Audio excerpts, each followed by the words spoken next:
Hi, please excuse this video if it seems a little bit random, but I'm recording a video mostly for people who know me rather than other random people on the internet, but you're very welcome to watch. And I just wanted to show a little project that I'm working on at the moment, and it is a powered, I suppose you could call it wheelbarrow, garden tractor.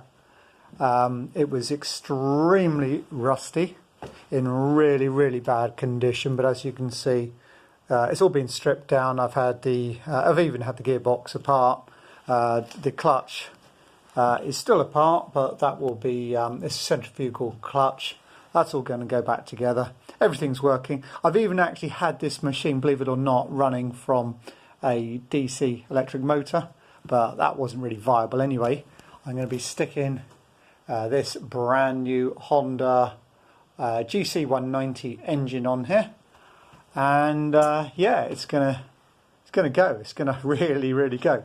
It's got great big wheels, just to give you a little bit of idea of the scale of the thing. Okay, as I say, it's more like a walk behind tractor, so it's a big beast. It's really seriously heavy, and it's got forward, neutral, reverse. I don't think you need any more gears than that. It's fairly low geared. It's got a diff lock as well. What else has it got? It's got braking. No, it's not got ABS. It's really absolutely built like a tank. I kid you not, it really is. Anyway, so that's the chassis cleaned up. Wheels have been cleaned up as well. Those wheels were seriously rusty when I got the machine. And I've also welded up a few bits on this as well. It needed a few repairs. Yeah, okay, so just quickly, it's dark outside, but I'll just see if I can show you. This thing is mammoth. I know, sorry, it is dark. This thing is really mammoth, and it's very thick steel. And it's the bucket like for a wheelbarrow, and it's probably got the capacity of something like 2 to 3 standard builder's wheelbarrow parts, if you know what I mean, the bucket part. But it's so heavy, I really struggle to lift it off the ground. It's that heavy, okay? So it's very heavy duty. It's more like a bucket off a backhoe, a digger or something. And in fact, you can even drive it into the ground, or drive it into, say, loose gravel or something, and dig up, although I've not tried that yet. Anyway, so back into the workshop. That's it. As I say, the video is really just for my friends mostly, just to let them know how progress is going. But if you're interested, maybe I could post some videos when I get it working.